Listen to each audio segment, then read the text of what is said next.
Radio Universidad de Chile presenta Tras las Líneas, conversaciones con Manuel Antonio Garretón, Premio Nacional de Humanidades y Ciencias Sociales. Programa producido en el Departamento de Sociología de la Universidad de Chile con el auspicio del Centro de Estudios de Cohesión y Conflicto Social, COES. Muy buenas tardes, bienvenidos y bienvenidas al primer programa de esta temporada de Tras las Líneas. Iniciamos un nuevo año con una visita muy especial. Ustedes saben que Tras las Líneas es un programa del Departamento de Sociología de la Universidad de Chile, auspiciado por el Centro de Estudios de Cohesión y Conflicto Social, el COES, y que intenta conversar sobre los signos de la época, lo que nos ocurre como país, como persona, como humanidad, como parte de la sociedad latinoamericana, desde la perspectiva particular de las ciencias sociales, que es una manera de ver las cosas, y que a su vez, al interior de ella, hay distintas disciplinas que ponen el foco en una determinada mirada diferente a la de las otras, pero que todas lo que intentan es explicar la condición humana, la condición de las sociedades históricamente situadas. En ese sentido se distinguen de la filosofía o de otras disciplinas de las humanidades, precisamente en que estudian sociedades históricamente situadas. Bueno, hoy día vamos a hablar de un tema muy propio de este mes, que es el tema de las mujeres, del feminismo, del género, que tiene como su expresión mayor en el Día Internacional de la Mujer, que nace, como todos ustedes saben, todos y todas ustedes saben, de una gran tragedia, parecido a como nace también el Día del Trabajo. Además, si no me equivoco, en la misma ciudad. Y entonces vamos a hablar de en qué está el feminismo, las relaciones de género en el día de hoy. ¿Cuál es la problemática nueva? Y para ello, la problemática nueva, que no es enteramente nueva, que es redefinición de las situaciones y las luchas contra esas situaciones de otras épocas, pero que están presentes hoy día. Y para ello hemos invitado nada menos que a Sonia Montesino. Sonia Montesino es antropóloga, una de las más grandes cientistas sociales, de los y las cientistas sociales que hay en Chile, y donde Premio Nacional de Ciencias Sociales y Humanidades, es profesora titular de la Universidad de Chile, fundó el Centro de Estudios de Género en la Universidad de Chile, ha dirigido muchos programas, fue la oradora principal en el Día Internacional de la Mujer celebrado por la Universidad de Chile, donde hizo una exposición excelente que desgraciadamente no se puede reproducir, y que fue lo que me motivó, sobre todo a que ella fuera la primera persona que invitábamos en este programa. Es doctora en antropología por la Universidad de Leiden y tiene una multiplicidad de libros, de los cuales quizás libros sobre antropología, sobre los temas de las relaciones sociales, la mujer, sobre Isla de Pascua, sobre cocina, en la cual es una gran experta antropológica, también lo es desde el punto de vista estrictamente culinario. Eso lo he podido apreciar. El libro emblemático probablemente sigue siendo De Madres y Guachos, donde analiza la sociedad chilena desde esa perspectiva. La madre es la imagen de la mujer, el guacho es la imagen del hombre. Bueno, vamos a comenzar. Muy bienvenida, Sonia, por estar con nosotros. Es realmente un honor, una alegría tenerte acá. Y yo quisiera partir por esto de... Tú has hablado en algunos textos. Uno de que todavía queda un cambio civilizatorio por hacer. Entonces, hoy es distinto al que había hace algunas épocas. Y has hablado también de neomachismo. Quiere decir que esta forma de patriarcalismo criollo, digamos, ha también cambiado. Entonces, partamos por esto. ¿En qué dirías tú, sintéticamente, cuál es la problemática hoy del feminismo, de las relaciones de género, comparado con cuando este tema se universalizó de alguna manera en el caso chileno, yo diría, en la primera década del 2000?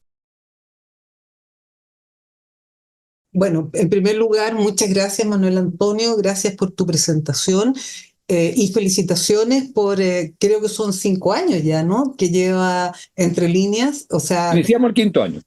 Ya, bueno, entramos al 5.º año, me parece una gran hazaña ya en estos momentos, y por eso felicitaciones y muchas gracias por la invitación a este primer programa del 5.º año. Y quiero también hacer un reconocimiento, Manuel Antonio, porque yo sí creo en las políticas del reconocer, ¿ya?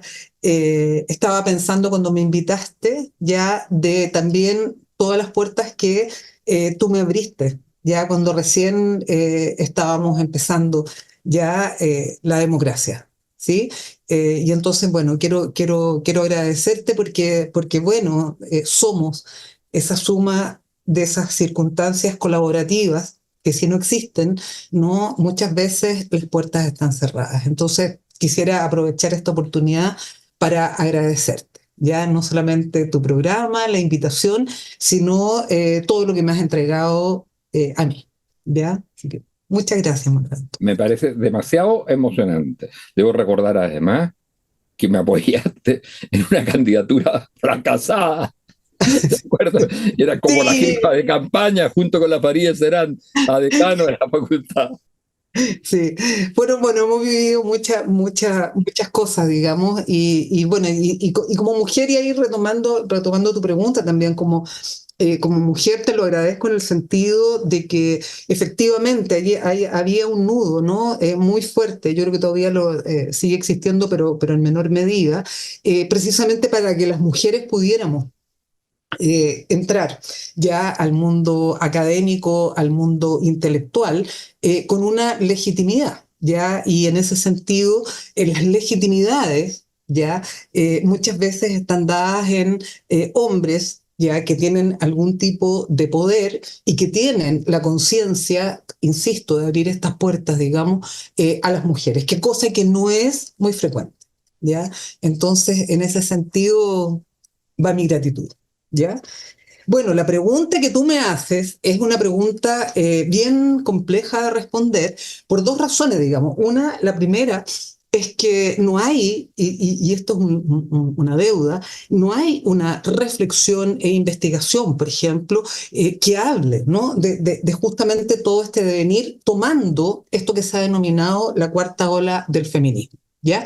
Que también es una discusión porque esa cuarta ola aparece también puesta en eso cuarto desde Europa, ¿ya?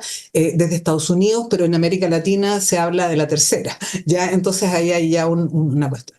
Pero mira, así de una manera superficial y sintética, yo diría que hay dos grandes temas. Un primer tema es que este feminismo contemporáneo tiene una novedad que es la novedad generacional. ¿ya?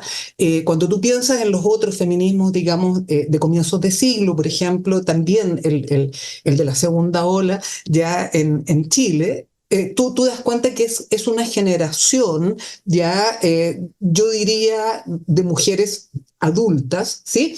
Que toman en sus manos, ¿no es cierto?, distintas banderas de lucha del feminismo de la época. Lo que ocurre ahora ya es esta característica generacional que se incluye dentro del movimiento feminista histórico, ya estoy hablando de Chile, pero también este es un fenómeno que se da en otros lugares, y esa característica generacional va a porta, digamos, ¿no es cierto?, unas maneras específicas de hacer movimiento. ¿Ya? Entonces creo que esa es una primera cosa. La segunda tiene que ver justamente con lo que algunas autoras han llamado ciberfeminismo, que está relacionado, ¿eh? Está relacionado, digamos, con esto generacional, y que tiene que ver justamente con un tipo de feminismo que emerge, aparece y que está inmerso dentro de estas nuevas tecnologías de la comunicación. Eso genera y produce varias cosas. Por un lado, temas que están relacionados con los modos de conectarse. Tú sabes que muchas, ¿no es cierto?, de las banderas de lucha que se han tomado este último tiempo son gracias a estas redes sociales que amplifican ya algo que en el pasado era difícil. No obstante, y esto es un paréntesis importante, que el feminismo siempre como movimiento nació mundializado. ¿Ya? O sea, nace, ¿no es cierto?, y está en el primer mundo, ya Europa, Estados Unidos, pero muy tempranamente ya se derrama, diríamos, ¿no es cierto?, hacia el resto del mundo. En América Latina lo tenemos muy claro. Entonces, si bien ha estado siempre mundializado, la amplificación ya que ocurre con este ciberfeminismo, ya también produce distintas formas de acción. ¿Y por qué es importante? Y llega a sociedades, por ejemplo, en las cuales el machismo tradicional o el patriarcalismo más brutal sigue existiendo y llega ahí. Exacto, llega, por ejemplo, al mundo árabe, ¿no es cierto? ¿Ya? O sea, justamente parte de la primavera árabe también, digamos, las manifestaciones que hubo del feminismo están relacionadas con eso. Por ejemplo, todos los temas, ¿no es cierto?, que han ocurrido en el mundo africano, ya en distintos países, digamos, donde han habido ataques tremendos contra las mujeres, ya y en Asia, claro, y en Asia, o sea, entonces esta característica, ya, o sea, por un lado tenemos este tema generacional y por otro lado tenemos esto que podríamos, como dice alguna autora, Nuria González, que es una española, que ella lo califica como ciberfeminismo, ¿no? Así lo define. Entonces, eso produce algo distinto, ¿ya? Y entonces aquí hay algo muy interesante también, que es un fenómeno que también es muy contemporáneo, que como está esta entrada generacional, muchos de los problemas ya a los cuales, digamos, el feminismo está apuntando son generacionales, ¿no? La generación anterior, entre las cuales, por ejemplo, yo me encuentro, ya no tenía, ya, o no, no conceptualizaba o no entendía los temas, por ejemplo, relacionados con el acoso sexual, el abuso sexual, ¿sí? No estaban tan presentes, ¿sí?, aun cuando estaban presentes, obviamente, pero de otra manera. Y entonces, un punto que es muy importante del feminismo, que es la violencia, ya, o sea, te recuerdo, ¿no es cierto?, que cuando pensamos en el feminismo de la primera mitad, ¿no es cierto?, del siglo XX, nos damos cuenta muy claramente que ahí hay, ¿no es cierto?, una denuncia del feminismo por la violencia de las guerras, ¿no es cierto?, la búsqueda de la paz. Hay todo un trabajo, una conceptualización que llega a Chile muy fuerte también, ya, por la paz. Entonces, las violencias, digamos, empiezan a aparecer ya, yo diría, fines de la década del 20, cuando empieza a emerger, ya, por ejemplo, esta idea, ¿no es cierto?, de que lo personal es político, y por lo tanto, entonces, los golpes que recibo en mi casa, ya, son, ¿no es cierto?, denuncias políticas, ¿no? Y ahí entonces emerge esta noción, pero que es una noción que está leída hacia adentro, ¿no? O sea, son estas violencias de adentro. O sea, teníamos violencias de las guerras, violencias provocadas por los ejércitos, ¿no? Y luego vienen estas otras violencias que son las interiores. Pero ahora entonces enfrentamos otro, ya de una manera completamente distinta, ya lo que se lee, se entiende como violencia. ¿Ya? Y ahí entonces aparece ya una serie, digamos, de fenómenos que este feminismo generacional va a colocar muy fuertemente, como los temas de la violación, por ejemplo, ¿no? Las tesis, ¿no? Tú conoces, digamos, Antonio, ya van a denunciar, ¿no es cierto?, esto de que el violador eres tú, produciendo, digamos, una idea de que todo masculino ya es un violador en potencia, ya algo muy, muy, muy fuerte y muy complejo. Y por otro lado, trae una resignificación, una relectura de todo lo que era, ¿no es cierto?, esta relación ya de género entre hombres y mujeres, ya que tienen que ver, ¿no es cierto?, con estructuras culturales, de lo que es el cortejo, ¿no es cierto?, de lo que son estas maneras de seducción, ¿ya? Eso se pone en interdicción, ¿ya? Y entonces eso también es una característica, porque vamos viendo que como de lo colectivo, lo familiar, pasamos ahora a una cuestión absolutamente individual, ¿ya? Sin embargo, entonces, lo que te pasa individualmente es de todas. Y entonces por eso tú has visto esas consignas, ¿no es cierto? No sé, mataron a Navilia, Navilia soy yo, ¿me entiendes? Ya ahí hay un juego que es muy interesante. Entonces, yo diría que ahí hay una cuestión compleja, pero que tiene que ver, y esto es muy importante, Manuel Antonio, que cuando uno lo analiza desde el punto de vista histórico, te das cuenta que cómo los contextos, ¿no? Los contextos van haciendo estas lecturas nuevas de las violencias, y entonces nuevamente enfrentamos guerra, ya enfrentamos guerras ya tremendas, ¿sí? Enfrentamos violencias relacionadas, por ejemplo, al narcotráfico, ya violencias que ya traspasan los límites, por ejemplo, de lo que nosotros entendemos, o nuestra cabeza, digamos, entiende. Quiero hacer un breve paréntesis acá, que es muy, muy, muy interesante. No sé si viste, Manuel Antonio, esta noticia del descuartizamiento de unas personas ya en una población, que las cortaron y las pusieron en una parrilla y las ofrecieron en el 18 de septiembre. Ya no sé si lo viste, No, ¿no? no, no estaba al tanto de eso. Ah, mira, Aldo Duque creo que se llama, no sé, un abogado, que es el que cuenta, digamos, apareció toda esta... Bueno, la noticia, que había gente que estaba descuartizada. Pero ¿a qué me refiero con esto? Me refiero a que esas violencias, a quienes cortan, ¿no es cierto?, y se produce toda esta antropofagia, digamos, tremenda, tremenda, porque cuesta incluso analizarla. Es una pareja, ¿no? Es un hombre y una mujer, ¿ya? La cabeza de la mujer apareció y por eso lograron entender. Pero ¿a dónde voy con esto? Voy al hecho de que las violencias también que están sucediendo, los contextos de esas violencias también son distintos, ¿no? A lo que podrían haber sido la conceptualización que nosotros hacíamos, ¿no es cierto?, de la violencia hace 20 años. ¿Ya? Y eso también exige ya una mirada, exige una lectura, digamos, de estos nuevos feminismos, ¿no? O sea, cómo nos enfrentamos a esto, que además, y aquí viene el problema, Manuel Antonio, aparecen como verificaciones de la masculinidad, ¿ya? Entonces, cuando tú dices, porque claro, quienes hacen la antropofagia, quienes cortan, quienes cocinan en esa parrilla, y ojo, el 18 de septiembre, ya es muy potente este caso, ya son hombres, ¿sí? Son hombres. Tú conoces a Claudio Lomitz, ¿no?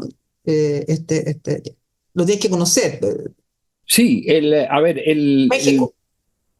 sí, el que es hijo de Hijo, Sinaloa, ¿no? exactamente. Bueno, porque es interesante, porque él digamos, ha seguido, digamos, estas nuevas ritualidades del narcotráfico en México, que son estas mismas, ¿no? Y entonces justamente él muestra ya que quienes están involucrados en todo eso son hombres, no hay mujeres, ¿ya? O sea, no hay mujeres en la cocina caníbal, ¿ya? Que se está dando. Entonces, con esto lo que quiero hacer es ejemplificar, ¿ya? De que hay ciertos órdenes de género, ¿ya? Que todavía siguen funcionando, ¿no es cierto? Y que como los contextos, digamos, también van variando, empiezan a aparecer, pero las estructuras no cambian. ¿Te fijas? O sea, ese es el problema. ¿Ya? Hay un punto eh, que tú planteabas antes de pasar a otro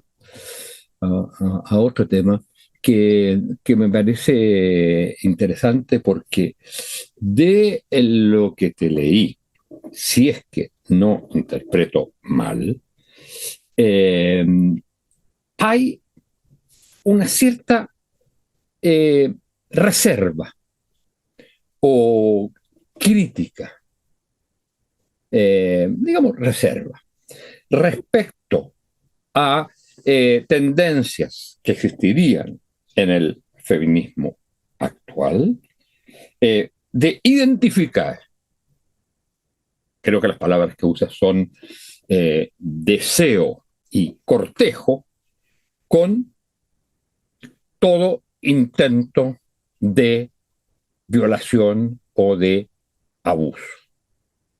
Eh, lo que tiene efectos bien importantes, porque esa identificación, que todo deseo o cortejo, esa afirmación de la supremacía masculina, eh, genera transformaciones que pueden, pero muy profundas, pero que pueden ser negativas respecto, por ejemplo, a la función del erotismo en la vida humana y en la función de las sociedades. ¿Cómo lo ves? Mira, yo en ese sentido estoy muy de acuerdo con Marta Lamas. Tú sabes que Marta Lamas escribió, digamos, un pequeño texto relacionado con esto que estamos hablando, vinculado a las universidades, ¿no? Y entonces yo estoy de acuerdo con ella y con su crítica. Bueno, le valió, digamos, que mucha gente la funara y que pasaran muchas cosas muy agresivas, muy violentas, ¿ya?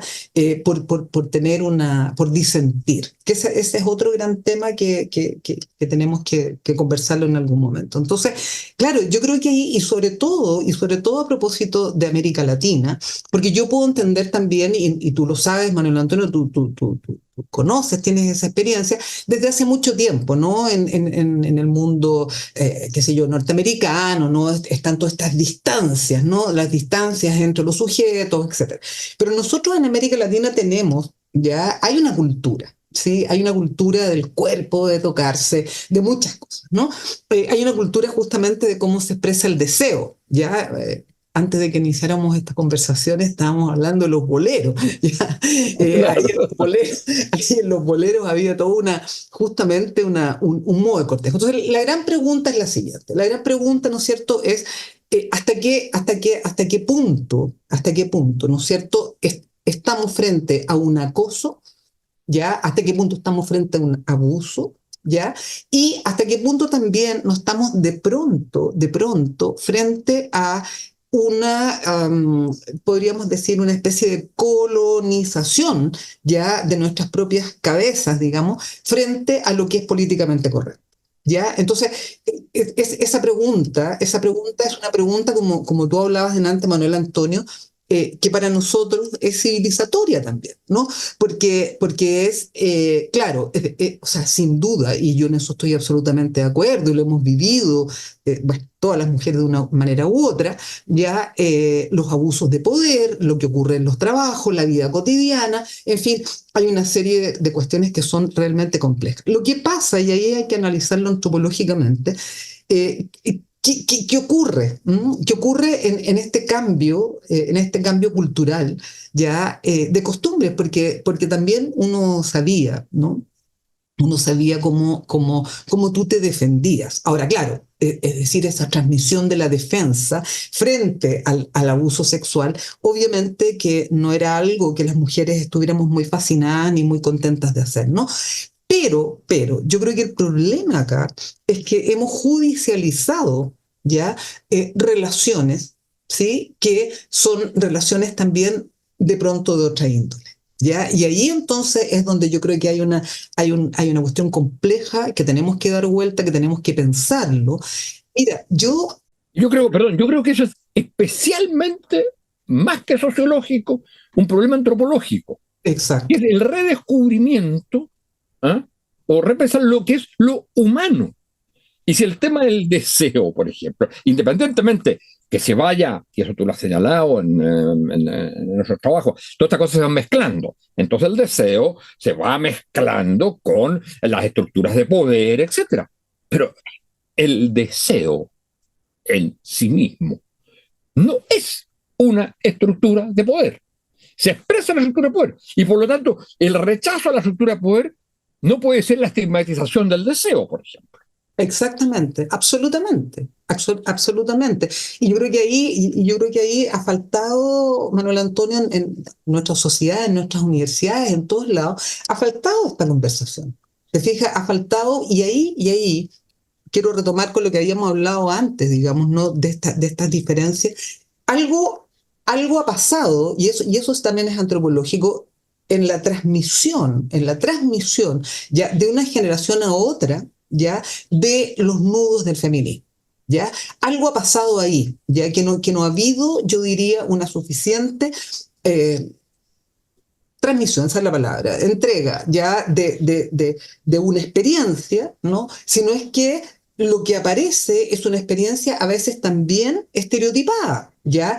También construida ya desde determinado tipo, ¿no es cierto?, de imágenes. Entonces ahí hace falta esta conversación. Yo quedé muy impactada antes del 2019, cuando hubo muchas acusaciones, ¿ya?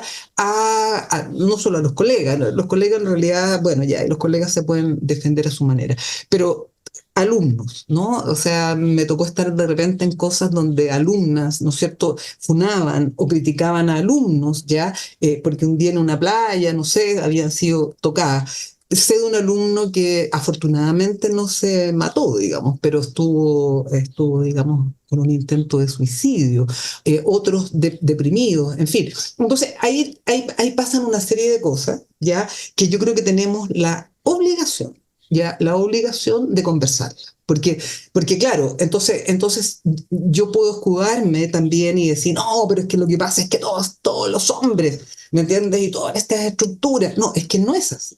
¿Ya? O sea, como tú vives, como tú experimentas, como tú construyes tu género, va a estar, ¿me entiendes?, atravesado por un cúmulo de cosas. O sea, si tú o yo te veo a ti, Manuel Antonio, solo como un hombre, o tú me ves a mí solo como una mujer, estamos mal. Estamos mal. O sea, Eres, porque eres, Manuela. eres mujer, eres antropóloga, tienes tal edad, Exacto, tengo tienes hijos, ¿me tal, entiendes? tal clase social.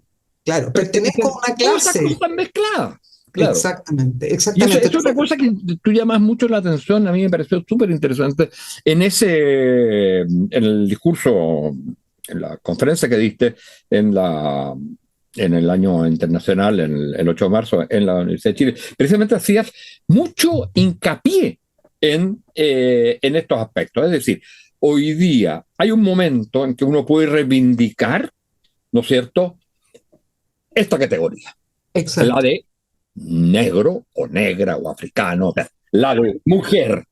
Pero ese es un momento necesario, indispensable, pero casi inmediatamente entran otros elementos.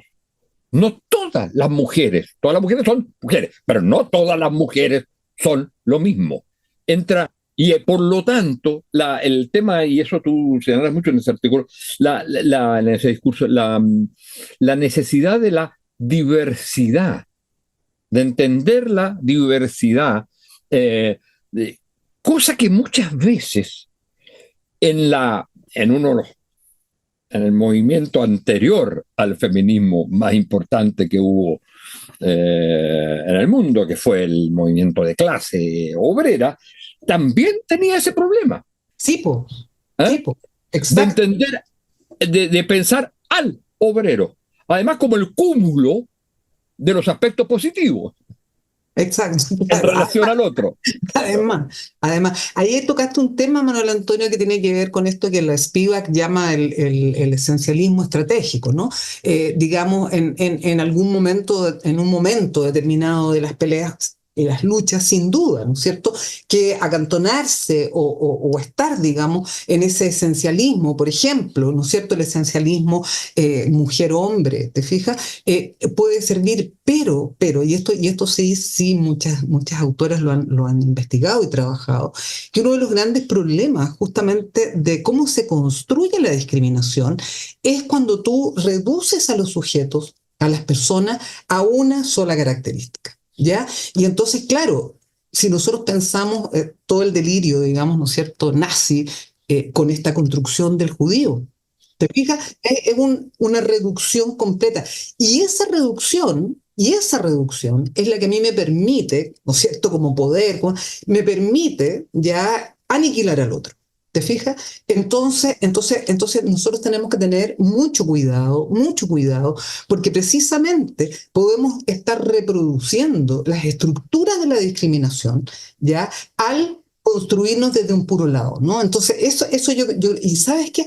Que claro, es muy difícil y a veces cuesta que la gente entienda, ¿no? Cuando tú les dices, efectivamente, mira, tenemos que, si no somos capaces de leernos en esa multiplicidad, donde en algún momento, sin duda, te fijas, un rasgo mío va a generar determinado tipo, ¿no es cierto?, de acciones, etcétera, en la sociedad, ¿ya? Pero yo no puedo aceptar, ¿me entiendes?, que ese solo rasgo mío, ¿me entiendes?, me lleve a la opresión, por ejemplo. La Simone de Beauvoir era clarísima en esa cuestión, ¿ya? Clarísima, clarísima.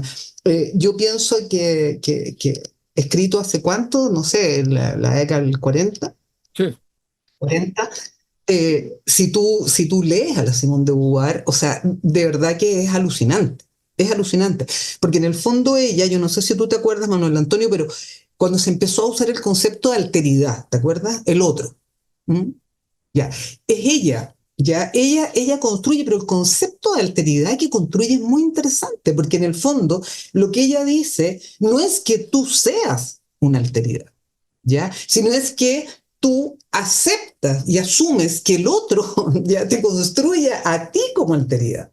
¿Me entiendes? Entonces ahí ella coloca también un problema humano súper clave, digamos, ¿no es cierto? Y en estos momentos yo diría aún más, ¿ya? Bueno, ¿cómo es que este sujeto, ya Manuel Antonio, Sonia, Max, que está ahí, etcétera, los que nos están escuchando, ya nos construimos? ¿Ya? ¿Cómo aceptamos ya que nos construyan? ¿Aceptamos ser víctimas? Gran pregunta en este momento. ¿Te fijas? ¿Aceptamos eso? Entonces, ¿cómo logramos? Y por eso, Manuel Antonio, también estos esencialismos a veces, ¿no? Que vemos que no transforman la sociedad. A veces no basta con ser mujer para poder lograr transformaciones, ¿no? No basta con tener el poder y ser mujer y decir, bueno, ya, esta sociedad Sí, cambia. vuelvo a tu ponencia, a tu conferencia. Ahí tú haces ver que hay un momento, no lo dices exactamente igual, pero yo lo entendí así. Hay un momento en que es el movimiento, llamémosle, de una cierta identidad, el que rompe una situación y genera las posibilidades de cambio. Pero esas posibilidades de cambio no se van a poder realizar, y creo que en esto de alguna manera citas a la Gabriela Mistral, ¿eh? No se van a poder realizar si no es en conjunto, si no hay un conjunto, en conjunto con el otro. Oye, antes de terminar, no puedo dejar de preguntarte por otra cosa que estuve leyendo en tu trabajo que me pareció súper interesante, esto del neomachismo. En breve, ¿qué es lo que es el neomachismo? Entiendo que se trata de el reconocimiento ya de una serie de derechos de la mujer, de una cierta aceptación, de una cierta crítica al machismo, pero de la mantención o la generación de otro tipo de actitudes en la cual el reconocimiento de esos derechos de la mujer pasa a ser casi una pura formalidad. Sí, sí. Y darnos ejemplos del neomachismo. Sí, bueno, ¿por qué me río? Porque efectivamente este concepto, digamos, del neomachismo, yo lo pensé porque, claro, pensando justamente en estas diferencias, ¿no? Entre estos patriarcados de alta intensidad, de baja intensidad, digamos, ¿no? Porque no todas las sociedades tienen esas mismas formas, ¿no? Y tienen que ver con su historia, etc. Entonces, en América Latina, de hecho, acá es donde se acuña este concepto de machismo, ya de aquí nace, digamos, ¿no? Que es como una mezcla, ¿no? De toda esta cultura. Sí, porque el machismo, por ejemplo, machismo en inglés es male chauvinist. Ajá, ajá. No tienen una palabra para machismo. No, pues, no, porque Es un chauvinista de lo masculino, digamos. Claro, claro, pero justamente no es eso, o sea, no es porque el machismo nace precisamente como esta supremacía masculina, ya, pero es una supremacía masculina muy especial en América Latina, está muy vinculada muchas veces a la construcción de la nación. De hecho, este concepto nace de muchas investigadoras, digamos, que trabajan en México y trabajan en otros países del Caribe, ya, para decir es justamente una norteamericana, digamos, que dice América Latina es machista. ¿Y por qué? Porque justamente aparece todo este concepto, esta imagen del macho, ya que a la vez es vulnerable, ojo, ¿eh? O sea, no, este macho, digamos, bueno, no me voy a extender porque hay cosas ahí fascinantes ya, pero en fin, quiero decirlo porque muchas veces no se sabe ya de por qué viene esto del machismo. Entonces, este neomachismo que yo comienzo a ver tiene que ver con lo siguiente. Hay un fenómeno, ¿no? que ocurre en todos lados y aquí, que el feminismo o lo que tú decías, los derechos de las mujeres, las posiciones de las mujeres, etcétera, comienzan a entrar y son una corriente cultural. Ya tú no puedes, nadie, ¿me entiendes? Puede arrogarse, ya a pesar de que sí existe obviamente, pero nadie puede arrogarse públicamente o decir yo soy machista, por ejemplo, o mira, yo creo que mi mujer está en la casa, te fijas y no, lo podrán decir en las encuestas muchas veces para callado, ¿ya? Y entonces eso que obligó a los hombres, ¿no? A tomar una postura o una posición, digamos, ya menos dominante, etcétera, ya ocurre, ya y es lo que yo observaba, digamos, en nuestra sociedad chilena, sobre todo, ocurre esto de decir, bueno, no, yo soy una persona que acepto absolutamente que las mujeres están aquí, acá y allá, sin embargo,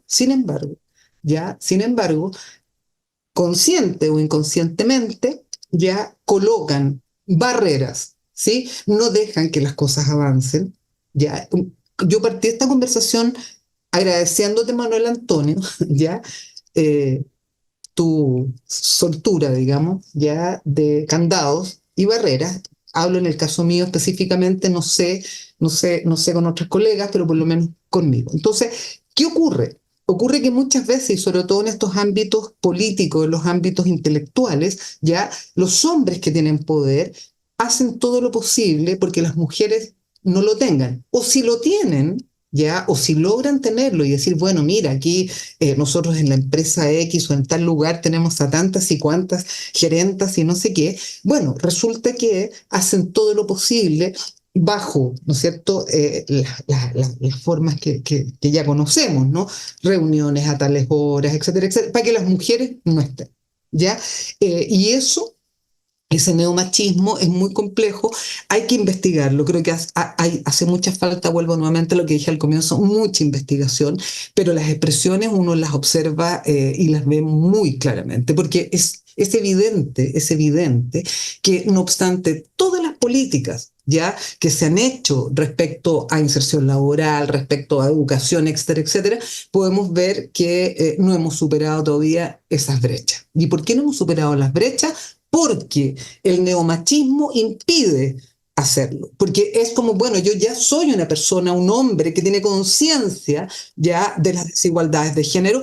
Sin embargo, eso no ocurre ya en la práctica. Por eso yo hablo de neomachismo. Sonia, yo me atrevería a decir, y en esto me puedo meter en la pata de los caballos, pero me atrevería a hablar del neomachismo comercial. Ajá, El ajá. neomachismo comercial son las propagandas que ve uno en televisión, por ejemplo, donde aparecen las mujeres eh, reivindicando todos sus derechos. O sea, se le reconoce el derecho a las mujeres, se habla absolutamente de su liberación, de su asertividad, etc., para promocionar Ah, sí. determinados vestidos y Sí, determinadas marcas. Entonces, no quiero nombrarla para no meterme en un lío, pero entonces aparece una gran marca, ¿eh? Eh, juntando una serie de mujeres que dan testimonio, algo que uno podría llamar una cultura woke. ¿Eh? ah, Eh, sí, sí. Aparecen como grandes expresiones de la liberación femenina, pero con un titulito abajo. Vaya y compre. Ahí, el titulito, la marca. ¿Eh? Y yo creo que eso, uno diría, no sé si neomachismo, pero por lo menos neopatriarcalismo. Es una manera de mantener Sí, el orden sí, social haciendo una afirmación retórica de liberación femenina, puramente retórica, que es la afirmación de que tiene poder. Ahora, es un exacto. hecho que se ha avanzado mucho. Eso es un hecho. Pero precisamente se toman de ese hecho para decir, bueno, ya estamos en Sí, la sí, sociedad exacto. y por lo tanto el orden económico que está detrás, tema que tú reivindicas también al final de tu discurso en la Universidad de Chile. O sea, aquí hay una estructura económica, social, un sistema de poder que también va a usar elementos del Absolutamente. feminismo, etcétera, para mantener, digamos, porque el otro día volví a escuchar sobre a Patricio Bañados leyendo al Gato Pardo, en el fondo, para que todo cambie, pero que lo esencial, y las cosas cambian, pero que lo esencial se mantenga igual. Absolutamente. Y ahí, Manuel Antonio, tú tocas un tema que es absolutamente clave porque ocurre, y ahí yo también he hecho críticas, lo he dicho en otros lados, digamos, que a veces no nos damos cuenta y lo que estamos haciendo es reproducir esto que los Komarov, que son unos antropólogos rusos, ¿no es cierto?, una pareja, han llamado las identidades sociedad anónima, ¿ya? Y ellos estudiaron esto en el mundo indígena, ¿ya? Y cómo, ¿me entiendes tú? El mundo indígena entró ya dentro de esto. Y tú ves de repente Falabella, entonces, oh, nuestros mapuches maravillosos, y entonces se Sí, vende esto. Claro, exactamente, claro, y a ese efectivamente precio. han llevado, ¿me entiendes?, a artesanas y gente que necesita obviamente vender su artesanía, etcétera. Pero bueno, entonces ese es un problema con estas identidades SA y con esto que estábamos hablando de no entendernos como sujetos múltiples. ¿Te fijas? Porque entonces en esta, como yo tengo esta imagen de las identidades en pasarela, digamos, ¿no? No nos damos cuenta, no nos damos cuenta de pronto que estamos haciendo y reproduciendo y sirviendo a esa estructura económica que no quiere verse o que de repente se habla así, bueno, el extractivismo, el capitalismo, no sé. Oye, pero ojo, o sea, aquí estamos a veces nosotros mismos, te fijas, haciendo este juego. Entonces, efectivamente el neomachismo funciona ya muy fuertemente a ese nivel, ¿no? Y a este nivel, entonces, por ejemplo, el sello de la empresa, no sé cuántito, ¿me entiendes? Que tiene, no sé, ha contratado cuatro mujeres ya de no sé cuánto. Entonces, y aparece ahí en todo esto. Sí, claro, pero ¿qué es lo que hay detrás de eso, ¿no? Entonces, Así es. ese es un punto que yo creo que es un deber nuestro también de velarlo. ¿Mm? Bueno, Colocar. Sonia, 1.000.000 de gracias porque esta Se ha nos sido fue muy rápido. una conversación entretenidísima y te agradezco mucho tu presencia y el aporte que estás haciendo y que haces. Y bueno, y a ustedes, señoras y señores auditoras y auditores, muchas gracias también en este primer programa del 5º año de Tras las Líneas. Muchas gracias, Sonia. Muchas gracias, Manuel Antonio.